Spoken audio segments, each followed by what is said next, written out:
গত জুমার নামাজ আমি ঘোষণা দিয়েছিলাম ঝিনাইদহ পড়ব।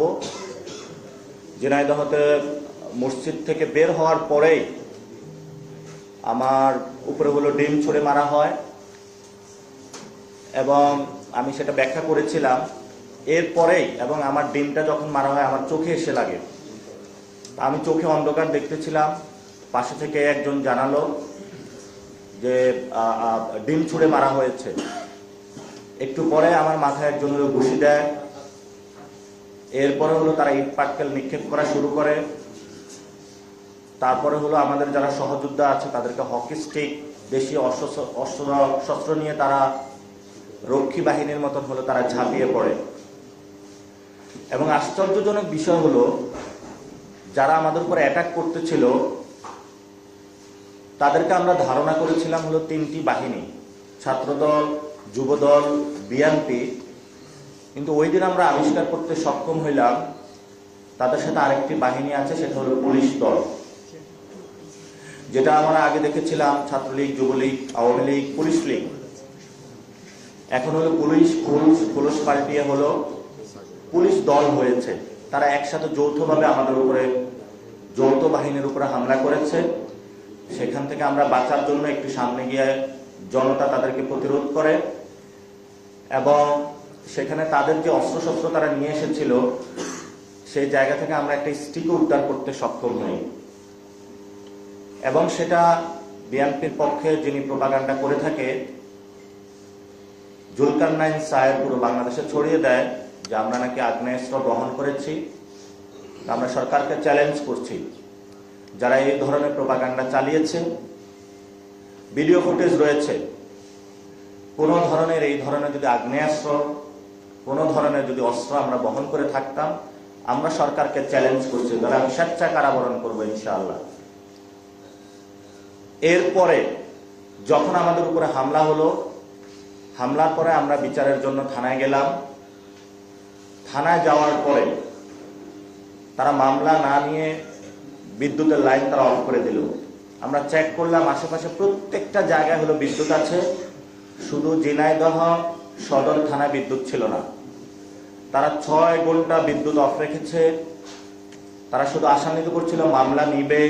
একটু পরে ওসি, এএসপি হলো থানা থেকে হলো সটকে পড়ে। এরপরে হলো তারা যখন সন্ধ্যার পরে রাতের অন্ধকার হয় আমাদেরকে এসে থ্রেট করা শুরু করে যে বাহির থেকে লোক নিয়ে এসে আমাদেরকে মারা হবে। বিভিন্ন এমপি মন্ত্রী দিয়ে আমাদেরকে ফোন দেওয়ানো শুরু করে। আমরা বলেছি আমরা বিচারের জন্য এসেছি, মামলা না করে আমরা যাব না। একটা পর্যায়ে তারা বাধ্য হয়। আমরা ইজাহারপত্র সেটা তারা অভিযোগপত্র নেয়।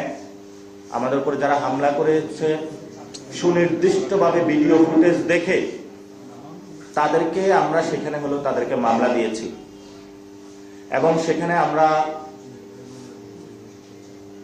ঝিনাইদহ যিনি জেলা প্রশাসক রয়েছেন আব্দুল মজিদের নামটাও ছিল।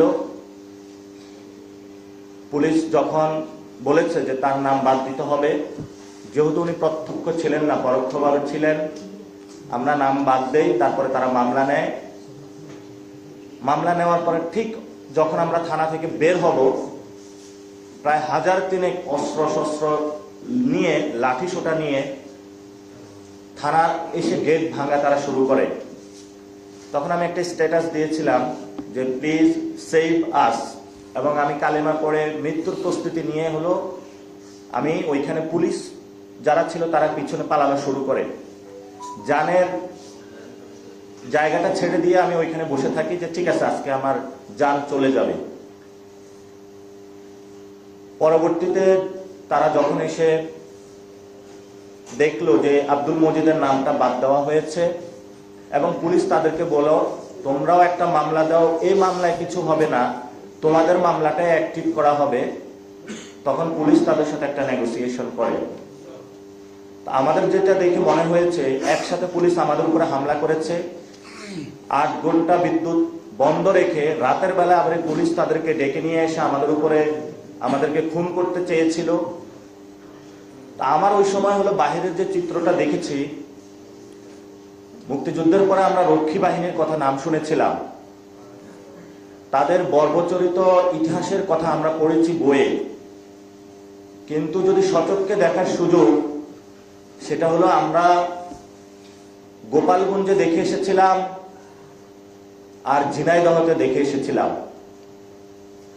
হামলা, অস্ত্রশস্ত্র একই কায়দা, শুধু এটা দলের মধ্যে পার্থক্য। এবং আমরা যখন ঝিনাইদহ থেকে তারপরে চলে আসি, এরপরে অয়ন নামে যুবশক্তির একজন নেতা, যার আব্বুল স্ট্রোক করেছে, হাসপাতালে তার বাবা চিকিৎসাধীন, সে বাবার পাশে গিয়েছে রাতের বেলায়, তাকে সেখান থেকে হলো ডিবি তুলে নিয়ে আসে। আশিক নামে একটা ছেলে, তাকে হলো ডিবি তুলে নিয়ে এসে রিমান্ডে নিয়ে যায়। এবং প্রত্যেকটা ঝিনাইদহে যারা ছাত্রশক্তি, যুবশক্তি, এনসিপি, সাধারণ মানুষ পাকিস্তান আমলে যেমন দরজায় ঠকঠক করত, রাতের বেলায় হলে যারা ঘরে মা বোনরা রয়েছে এই ধরনের ঠকঠকের আওয়াজ এখন শুনতে পাচ্ছে।